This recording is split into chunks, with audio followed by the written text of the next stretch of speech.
Hello, we are going to rank some Elden Ring bosses. This is just a tier list. Already off to a great start, right? This is a tier list of all the most important bosses, I think, in the game. I don't think any particular is missing. That's of great importance, so to speak. So I think we'll just start ranking them, right? And this will be a tier list that from the left to the right, the one to the leftmost is the best one, and the one to the rightmost is the, sorry for bumping the mic, is the worst one, in this case at least. So let's start with Rhode. It's a 2-tier phase boss. I think it's a pretty okay one, although not as interesting as I think it could be. I don't really like her ability to summon the, how do you say, shapes of different and other enemies. Kind of just takes away from the fight, and if you are going for a high damage build, you can oftentimes just mash her before she can even do anything. Although I will say that the boss arena is also amazing. And speaking of, I will also take in mind the arenas, the soundtracks, the backgrounds, the difficulty, everything. Keep that in mind, alright. But if, in my opinion, she will go into the B tier. Maybe I will change it later on, who knows? But as of now, I think she's B, not greater. She lacks something that ups her a notch. That's just how it is. Now I might be on the controversial side, because I think Godric the Grafted is an S tier fight. Why? Well, I'm glad you asked. I think it's an S tier fight because actually the boss itself is not really that difficult, but the amount of fun that you have in this fight is really off the charts.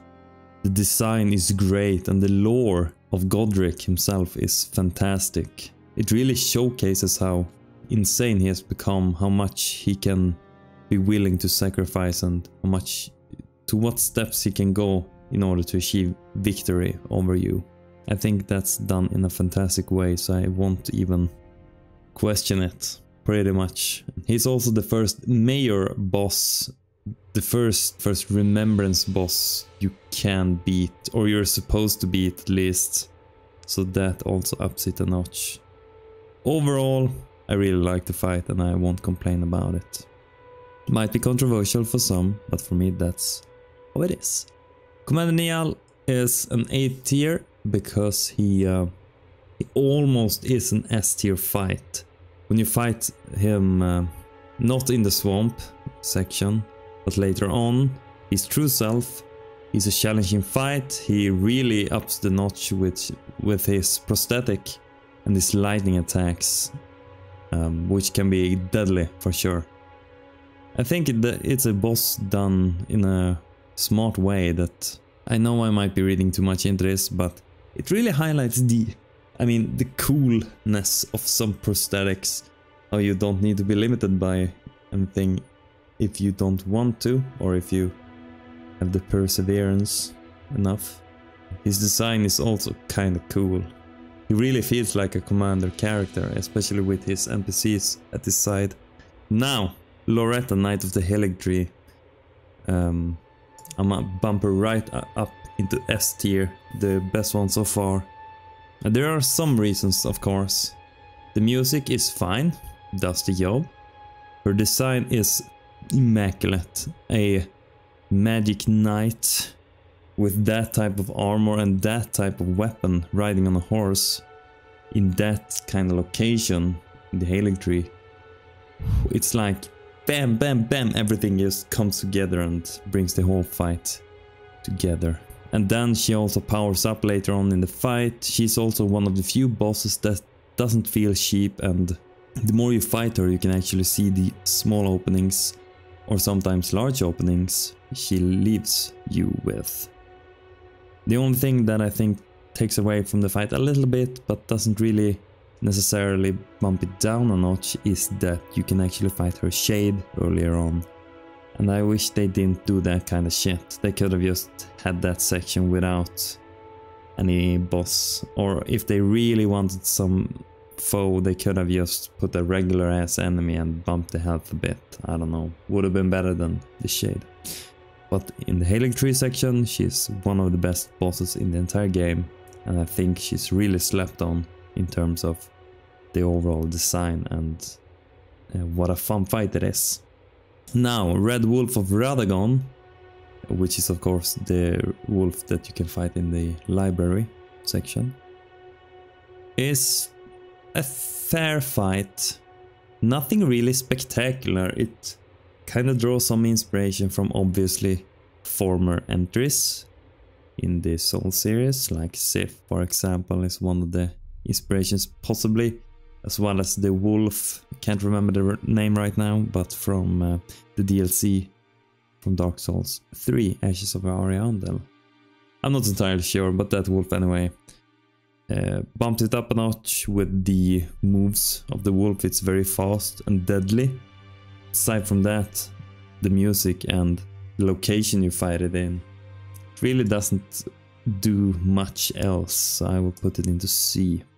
This is gonna be another controversial choice. I feel like I fought this boss, Godskin Apostle. I'm assuming they mean the one in the basement or at the base of the tower in Caelid. And when I fought it, I was severely underleveled, and I found it by myself because I wanted to finish the whole game blind as much as I could. So it was a really good fight and a challenging one at that. It really forced me to learn the moveset of the boss and keep cool and trying to find my openings to strike. And paired with the music and location, it was so incredibly, massively pressured me even more. It felt like there was some part of this base of the tower that wasn't really meant to be found at all. That I really think upped it a notch, of course.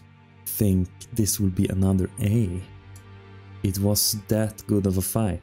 It actually reminded me and forced me to re-experience the struggle I experienced at some of the bosses in the other Souls games that I played for the first time, where you kind of struggled against a boss and were forced to learn how you could overcome the difficulties that boss provided. And I feel like the Godskin Apostle, especially in my case, really did a good job with. So I might be biased, but that shit's an A. It's a shame that they reused that same boss later on, I'm just saying. Elmer of the Briar is a decent fight. I'm not gonna argue much about it. You can fight him in the Shaded Castle, and you can gain his weapon as well.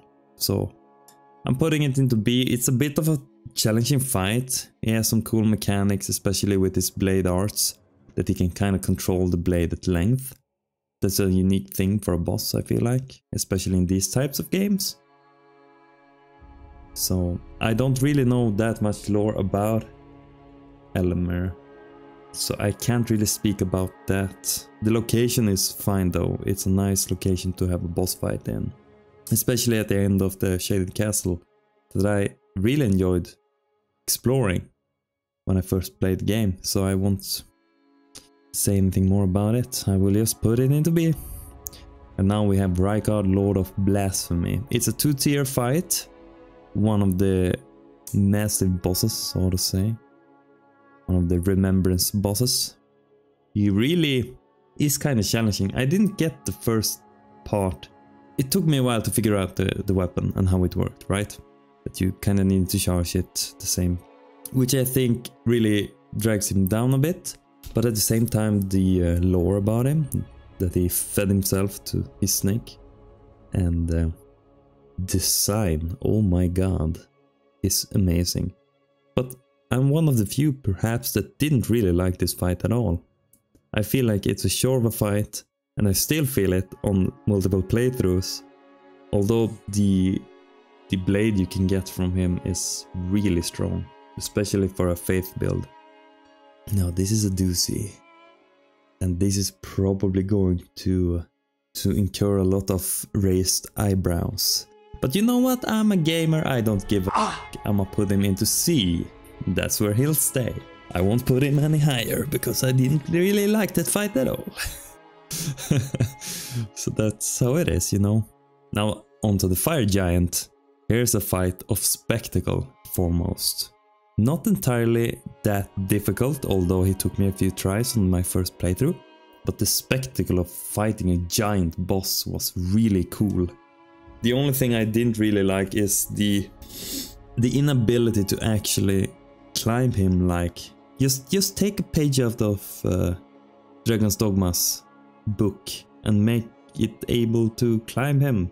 You made it able to jump in this game. Just make him climbable in some way, or introduce some other mechanic in this fight, and it could have been the best. But no, he just rolls around with his big ass shield. Yeah, okay, I'm being a bit negative, of course. The design is quite something, especially with the eye in the center of his chest, kinda. So it's a strange one for sure. He also guards the tree that you can then burn. No, I'm sorry. He guards the flame. This tree. Yeah, you know what I mean, all right? You know what I mean. Yeah, you know. He guards that shit. So it's an important boss, lore-wise as well. And just because of all of these reasons, I think I'm going to put him into A. It's a fight I really enjoy going through, even though I don't really like horse combat, riding a horse and fighting on the horse. But it's one of the better ones, I will say. So that really drags it up a notch. Now this Valiant Gargoyles is not a good fight in my opinion at all. The location you fight them in is magnificent. It's a well-fitting arena, definitely.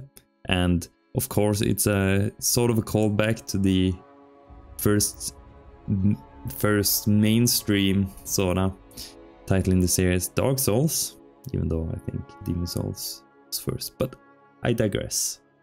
It makes it interesting when they have two very different movesets at first, and I feel like it's a cheap fight still. They have got some moves that really makes it unfair. The poison shit, why? Just leave that out. It's really unfair, because if you're in certain positions it's almost like you can't really dodge it, if you know what I mean. I think I beat them solo. I think I did it, at least with one of my characters. So I have the right to say this shit. But it's not worth it beating them solo. Just summon a tear or something else and smack them down. It's gonna be the first D. They really bad. Really bad. Now on to Mimic Tear. I don't really feel like it's an important boss, although it was a surprise for sure. The arena definitely is something else, because it's atmosphere in the entire location, right? The fight itself, although it could have been interesting, the AI really doesn't utilize everything to its capabilities. I don't know, it's just not my cup of tea. Especially because I think you can equip bad shit at first, like just equip a knife or something and then you can re-equip other things. I think there's kind of a loophole there. But I feel like this is an E. I know, before you say anything. It's controversial, but I just feel like it's kinda... This has been done before and so much better. Like Mega Man Battle Network 4 had this same shit and it was done incredibly well. By fighting yourself, and there's a reason behind it. This just appear out of thin air and... Nah, it just doesn't tickle my fancy. Godskin Noble at the end of the Volcano Manor section is fine. I always prefer fighting the Apostle version instead of the Noble version. I think the Apostle is more fair and more thought out, and the Noble version is just annoying. At least that's what I think. But still, it's an enjoyable fight, a challenging one at that. The music, as always, is incredible. And you can get his weapon when you beat him, if I do remember it right. The arena, and that's amazing. This is one thing that I think really drags Elden Ring down. The repeat bosses is so bad and kinda annoying in my opinion. Still, could have been way worse. So I will put him into B, a low B, almost a C, I think. And then we have Godfrey, the penultimate boss, first Elden Lord and Huaralu, the Wildlands. A challenging fight with a cool design, heavy lore implications, and lore overall. Story-wise, he's also a very important figure overall. A challenging fight with good music, a fantastic arena. Everything adds up. You can hear it already, but it's going up to S because I think it's really that good. Although I will say that Huaralu is a bit cheap in comparison. I do enjoy fighting Godfrey first Elden Lord more. Still, the first time the reveal was done, it was something else. I was genuinely surprised over what happened, and it's a fight I probably won't forget in the first hand, so it will stay at S. No other justifications necessary.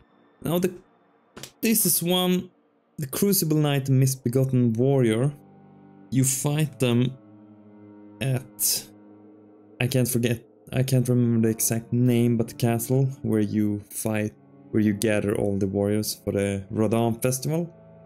And I think this was just a bad fight. Uninspired, forgettable, a weird pairing between the two enemies, Crucible Knight and Misbegotten Warrior, right? And again, reused enemies, like reused bosses for that. This is probably one of the worst fights in the game. Just because it's so damn boring. I barely even remembered that it was a fight, so that what you will. Now, Margit though. Yeah, I'm not gonna say any more about it. Margit though. This is a great fight. I think Margit is a better fight than Morgoth, but we'll get to that later on. It's the first major obstacle in the game, canonically, kinda. When you first start playing the game, you're kind of guided to this part, and you're probably also ham-fisted into this part, and you think, oh, this will be a cakewalk, and then you get fucking dumpstered to the ground time and time again. So he also forces you to learn his moves, and he kind of makes you perfect his fight. It's kind of like a dance, and it's done in a really well way. His arena is obviously also smart because you can fall off, so you have to be aware of your surroundings. Smart. It's a boss that really teaches you a lot of things about Elden Ring and what you can expect going forward, at least in my opinion. The design is also something else. I really enjoy it. But it also teaches you that you can avoid him or go other ways first, or explore first and get stronger, and then you can come back and dumpster him in turn. So I know I put many fights into S tier, but this will probably be, oh my god, I think this will be it, right? I might push down Godfrey to A tier later on. I'm not entirely sure yet. Starscourge Rhode. First off, let me say that the concept of this fight, the arena, the story, the lore, his design, and the horse is so big brain. It's galaxy brain, okay? That's all I can say really, because it's so smart how they built him up, especially from if you see the cinematic. I think it's the trailer cinematic, or is it the intro cinematic? I'm not sure. And his fight against Melania is really kicked up a notch in terms of coolness, and that you most likely need a lot of other warriors to beat him is just cherry on top. Fantastic. Although the fight itself is something that I feel is lacking, I can't in good conscience put him lower than S tier. I know, and I'm gonna do this. Boo, bam. It's not an S anymore. This is an S. I don't really enjoy the fight that much, but I can't really argue against how amazing it is. So that's what I think, at least. I still think it's an S tier fight in my mind, so that's why it's an S. It's Dragon 46. Which one of the dragons is that? Alright, it's the one outside. Yeah. Here's the thing about dragon fights in this freaking game. By the time you've gotten to the end, if you've done everything, you have fought a massive amount of dragons, and it's getting tiring. Most of them plays out the same, with little to no variation, and unfortunately 46 is kind of a victim to that same truth, to that same aspect. And aside from a few tweaks and coolness factor, soundtrack being the bomb, by the way, I still think it's a lackluster fight. Probably put him into C, and that's where he'll be. Alright, but Dragon Lord, Placidusax. First off, probably one of the coolest arenas in the game, or has the coolest arena in the game. I can almost safely say that it has. It took me a while to find him too. Going in blind, I was like, yeah. And I explored some parts and the lower parts where he kind of was, but I didn't really figure it out how to get to him. I didn't figure out how you need to lay down and watch a cutscene before you could fight him. I beat him in my second try, I think, second or third try. It's an interesting boss with a lot of mechanics. He can catch off guard really quickly, and that will spell the end of you. And I really like that in him. But it's also a victim to some bullshit in my opinion, so I mean, it's very hard to say. I can't really put him into S, but almost. He might get bumped up to an S, but I'm not sure. Oh boy, I can see, if I read all the bosses left, I can see a lot of controversial opinions. I hope you can still manage to like this discussion I have of all the bosses.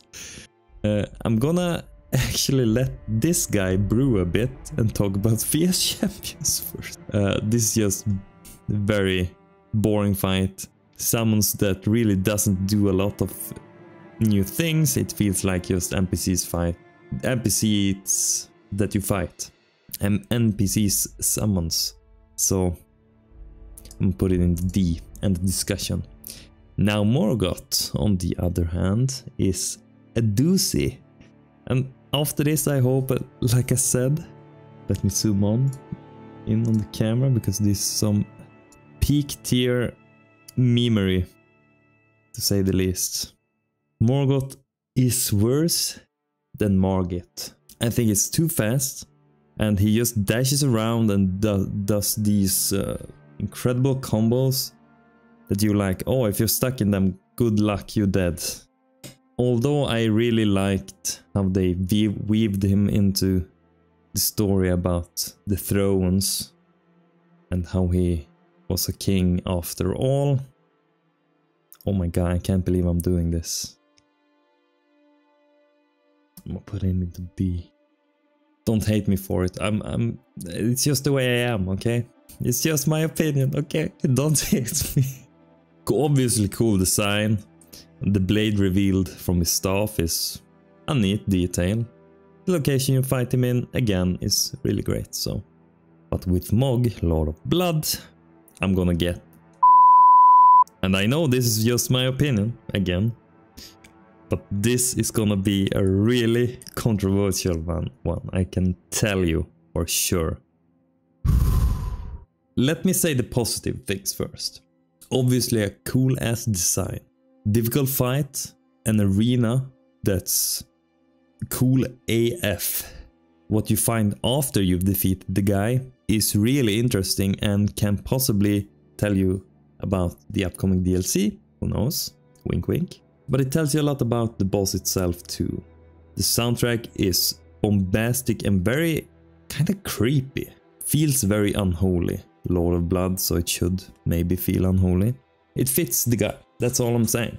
Now, with all the positives out of the way, this guy sucks to fight. I know what you're thinking. I hate this fight so much. And in fact, I hate it so much that I might even skip it on my subsequent playthroughs that I do off stream, off YouTube, because it's just tedious, alright? Am I the only one that feels like he's a C tier? Am I the only one that feels he's worse than Godskin Noble? Worse than Rykard, Lich Dragon 46, Red Wolf of Radagon? You know what? He's not really. That's where he belongs. I also heavily dislike that they introduced the thing about him having... If you don't know about it, if you go in blind, it's very hard to kinda... Or it's very easy to miss, I should say. The thing about unavoidable damage, and I've never liked that in any game ever, and I will not like it in any game ever, unless it serves some sort of purpose story-wise. In his case, it doesn't, so I won't let you change my mind about that. But here's one of the better bosses, Malakat, the Black Blade. Again, a 2-tier fight. At first you just fight the Cleric Beast, right? And then it's Malakat, the Black Blade. Is important to the story. Is important to the lore. Is important in terms of what he guards. Has a cool design, one of the coolest in the game. And is a tough, challenging fight. The only thing I dislike is that he's kind of too fast, too jittery, I should say. Sometimes it's hard to keep up, kinda. Aside from that, it's really great. I can't, in good conscience, put this lower than S tier, because it's a joy of a fight. It's difficult, yes, but after you've taken the time to learn the moves, dodging time, etc., becomes a dance that you kinda need to not slip up on unless you want to die. And that's why I enjoy the fight. It's challenging in a good way, more on that later. Foreshadowing. It's fantastic. Now, since this list has paired these two together, Radagon of the Golden Order and Elden Beast, I will have to judge them by a shared tier. Radagon of the Golden Order is a great fight. The music, when he lifts his hammer and it comes on, yes, the hairs on my arms just begins to rise, and That said, Elden Beast is also in the mix, and that's one of the worst fights in the game. It's just annoying. In my book, it's just annoying. The blade, the weapon, and the music, but they still haven't made it possible to use your horse in that fight, which, why not? It's the perfect solution to the bad boss. But I digress and I ramble on too much about it. As a pair, as a duo, I'm gonna put it there. Can't change my mind on that. If it's as a pair, it's a very weak A, but as a separate duo, Radagon is an S fight. Elden Beast is probably a low B or even C fight, if at all. Might be even D. Godskin Duo is uninspired. It's a difficult fight. Stellar soundtrack as always. I don't really care about it. In fact, I kind of forget. It's a forgettable fight in my opinion. I don't see the reason for this fight aside from difficulty. Aside from difficulty, I don't see a reason for it. Still, I think I managed to beat it solo, unless I'm just talking mad shit. But this is worse than both of these. I'm probably gonna put it in C. It's a decent fight, but it could have been way better. It could have had some sort of altered mechanic together that made the fight more interesting or more enjoyable. I don't know. Now, Malenia, Blade of Miquella, in terms of design, is probably the dumbest fight in the entire game. I think you having pretty much no choice but to look up how to avoid one or two single moves of hers in order to actually avoid it is so stupid. The fact that you have healing on all her attacks, including blocked ones, is very questionable of design choice. Because in effect it renders all the shield players, all the counter players, all the defensive players' style of play unusable. I don't understand why. And I don't think they understood what effect this would have on the game. I beat her solo. It took me around 2.5 hours if I remember correctly. I tried a lot of different things until I stuck to my regular weapons, and I beat the shit out of her. Aww, Oh, did somebody hurt you? Get over, you little fucker! You little piece of shit! I hate you! I hate you! Woo!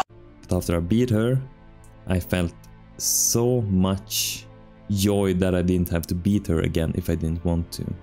I'm holding on to my belief that this is one of the worst designed fights in the entire game, and in fact in the entire Soul series, just by that f***ing waterfowl dance and healing on all of her attacks. And sometimes, actually, sometimes she might just recover from a stun lock. You can trust me on that. Sometimes her recovery is very uneven or feels too fast, so her animation doesn't even match up. You can check it out if you don't believe me, but that's the truth. Is she better than Godskin Duo as a fight? Yes. Red Wolf? Yes. Mog? Yes. Lich Dragon? Yes. Rykard? Yes, she is. In my opinion. Always my opinion. But that's where she'll end up. In C. Fight me. Fucking fight me. I'm not that bad on the game, and I think I have valid reasons for why she deserves only C. And that's her hugely dumb, bad design. If she could have had healing on some of her moves, fine.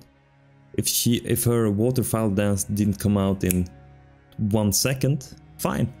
If you could actually dodge the attack without having to look it up, fine. Fine. But if you're playing solo and you don't want to summon, it's just a bad fight. Rest my case. The area is beautiful though. Regal Ancestor Spirit is cool. It's very relaxing. I know that sounds kinda weird, but it's a relaxing fight. Most of the time in this fight I just spent it taking it all in and appreciating the design of it. The location, it's fine. It's weird though, where you can find it and fight it.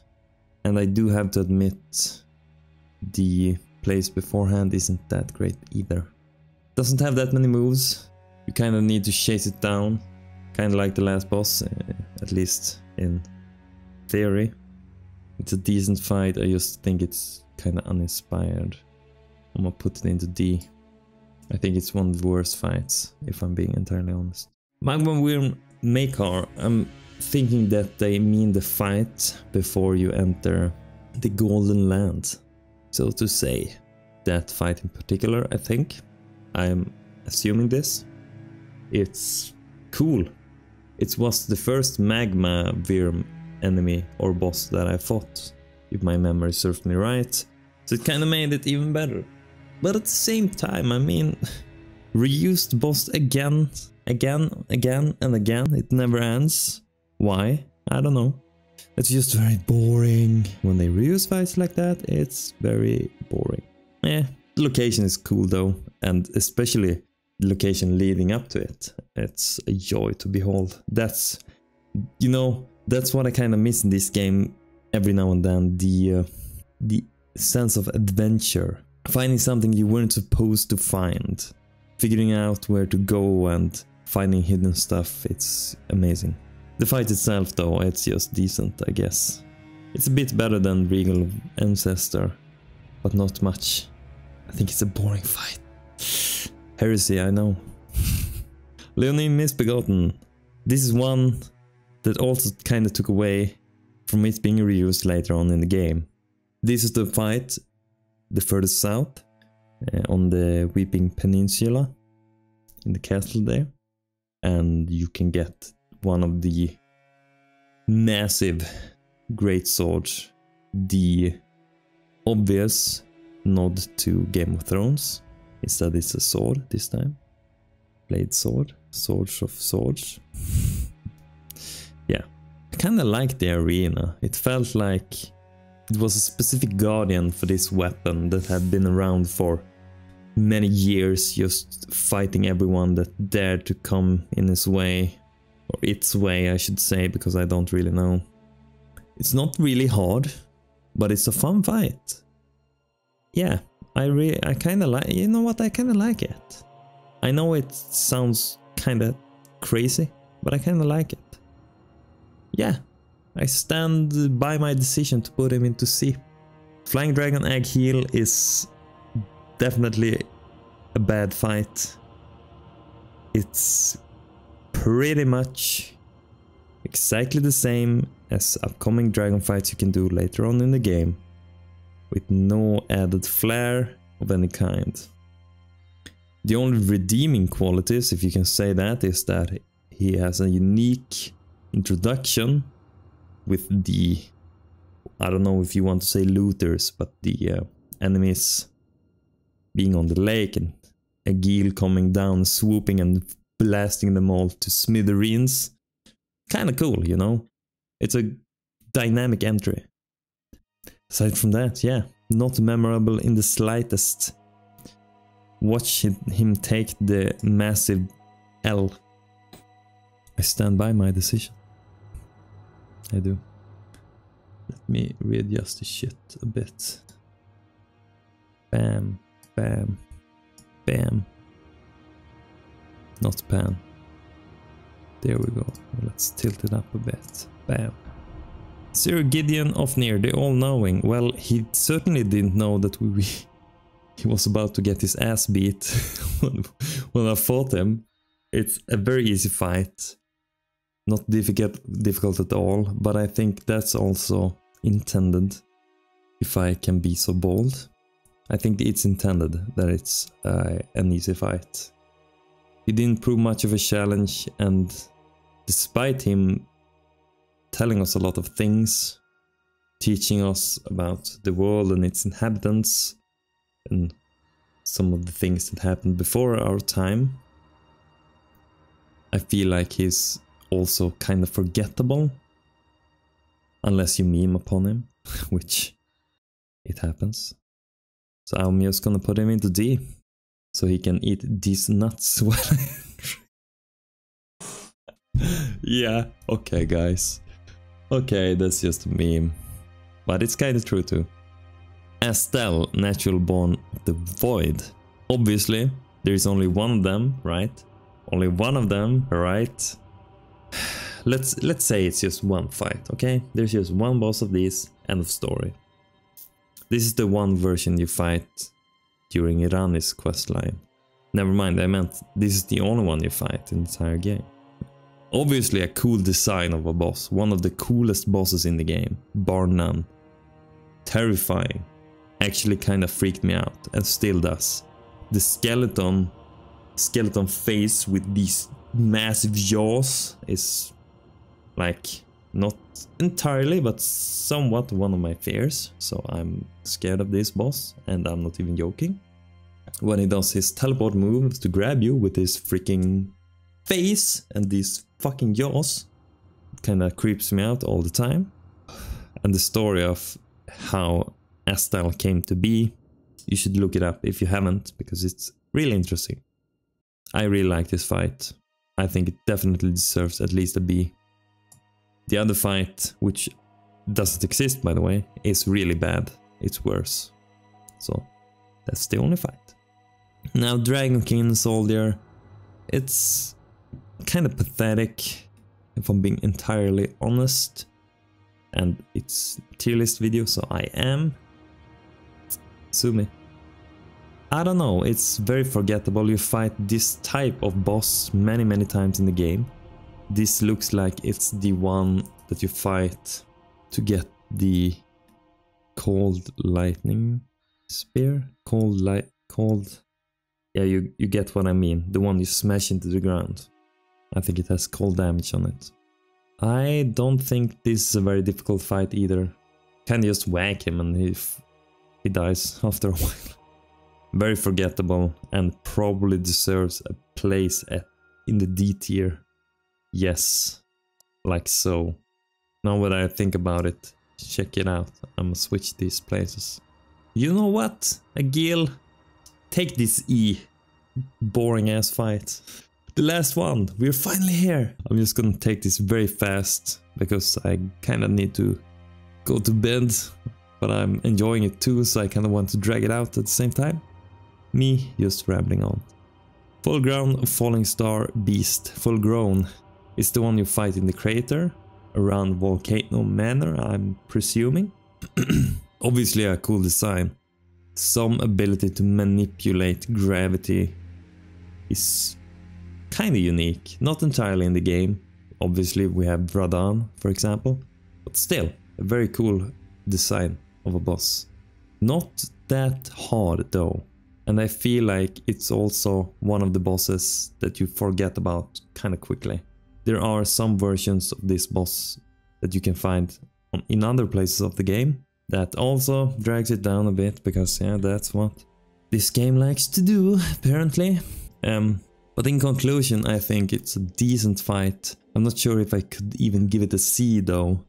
Might be a C. This is better than Mog? No.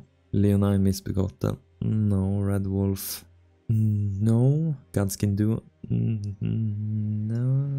I think it will be a D. I think we'll be putting it in the D. Like so. Hell yeah, boys and dudes and dudettes. I don't know. So whoever may be watching, if you watched this far, hell yeah, you're a real one. Thank you so much for watching. I hope you enjoyed it, and I hope my ratings, my tier, doesn't upset you all too much, because it's very controversial, I feel like. But I must stand by it. I must stand by it as long as I can, because this is how I feel.